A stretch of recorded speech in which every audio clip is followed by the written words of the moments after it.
beginning letting up the sun. Before I get started here, one thing I happen to have, or had years ago, turn the camera around for this real quick. I have this little J.E.G lead saw that I put on a foot pedal so I can cut angles if I need to. I put this shield on here because it throws little bits of lead like you're standing in front of a BB machine gun. So, of course I could use a face shield, but I don't have one. Now, I am using two sizes of lead. This is 5/16 flat. And then I'm also using, I'm using 3/16 round high heart for the curvy parts around the sun and everything. Something that we have to pay attention to is getting it started. And I've noticed, well, not so much I've noticed, but you know, I can take and mark with a knife where I want to make my cut. I can either use my lead dikes, and I'm going to go over the saw real quick and cut this.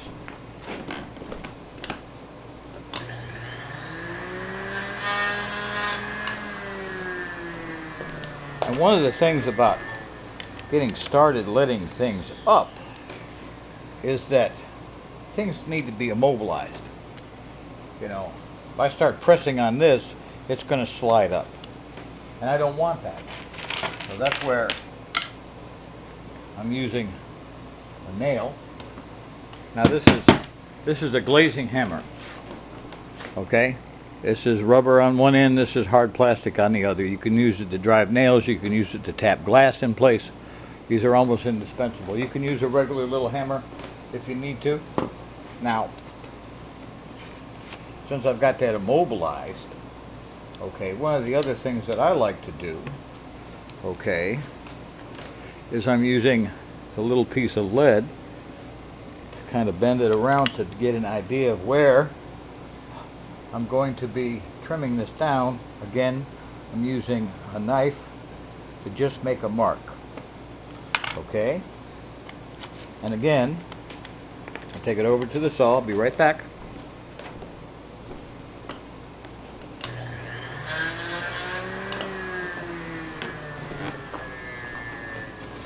I'm getting it situated. Okay? So, you know, people ask about, well, how do you bend lead around something like that? Well, cut me off a little piece. You can see this. This is fairly soft lead. These are your lead dikes. Okay.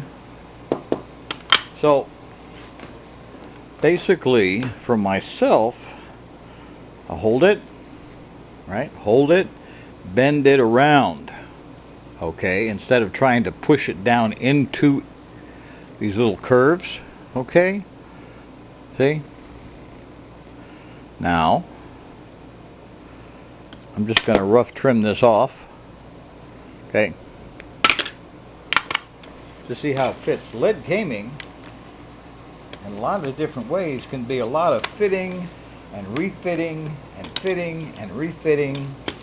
Fitting and refitting to make sure everything works and fits well. Okay? Can we see that? Looks not too bad. Looks not too bad. So, the next thing I have to do is immobilize it. See? And then I have to cut another piece to go here. See? So, I'm going to cut this on the saw. I'll be right back.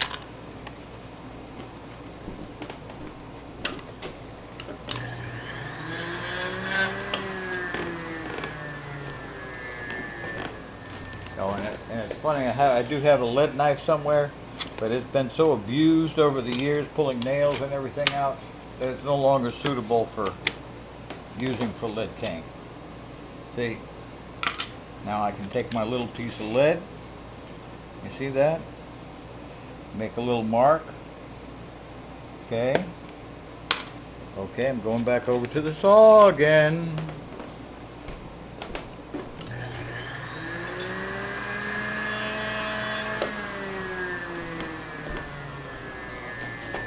And you know, when you're doing lead came, you have to lift the glass up to go up into the came. It's not going to jump up in there because you want it to. It's going to jump up in there because you made it to. A lot of people wind up not really realizing that. See, I've got a big honking strip here, right? Same thing. That's a good spot right there, so I don't need to cut that, but I do need to cut this part. So, sorry my finger's in the way, but that's what I'm doing. Okay? Cut it again.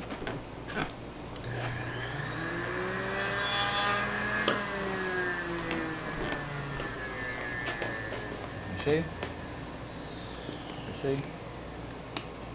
And I put my next piece of glass in. Check my fit of the lead, so there's no rock. Okay, you got a little piece of lead in there, and there's really no rock. That's a good fit. Okay, then I can immobilize. Okay, this is what I'm doing with the horseshoe nails. And you know, you can buy. They have little plastic things you can use to put up against the glass and put the nail through to keep everything in place. But, you know, I'm cheap, and I wind up liking to just have a little piece of lead around. Now this is a little short here on this end, okay? So I'm going to move it slightly. You can do that with lead as you're fitting everything up. That's what we call it, leading up. Okay? Letting it up. So,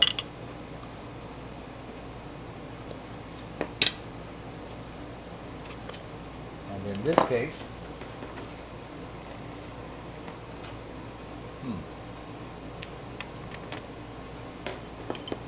could have led myself into a corner here. But one thing I can do, you know, I started here and wrap it around and come around on this end. Okay?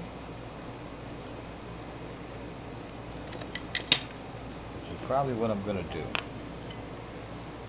Okay?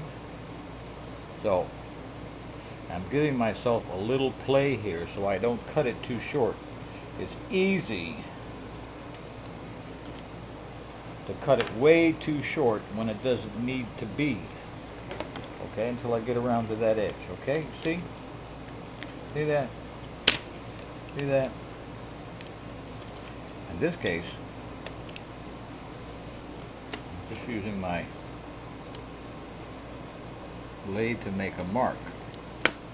Okay, because I'm going to cut that with my lead dikes. And you can do angles like that with lead dikes. Okay? Okay? Got to fit in there because it's made to. Now, and you go, how are you going to do that? Well, I'm doing it like this. Immobilize this so it doesn't move. Immobilize this so it doesn't move. Take this, and because I've got this kind of nailed down, I don't want that to move either. See? So, fitting and refitting and fitting and refitting. Now you see how do you get it in there? Make a little bend. Use your fingers. It can be hard on your fingers, but it's necessary. It is necessary.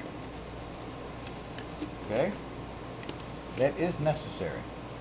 I'm going to give myself a little slack here. Oh, maybe about where the nail is. Okay? Okay?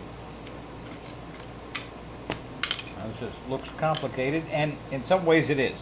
Okay? So, I'm doing all this, right? doing all that, see how I bent it? I can bend it back and straighten it out. And right there is about where the sweet spot is. Okay. Pull the glass out so you don't drop it on the project. Turn the lead dikes around so you're making a square, straight cut. See? See that? So, it's tricky getting things started. No doubt about it. Okay? Okay? That fits in there.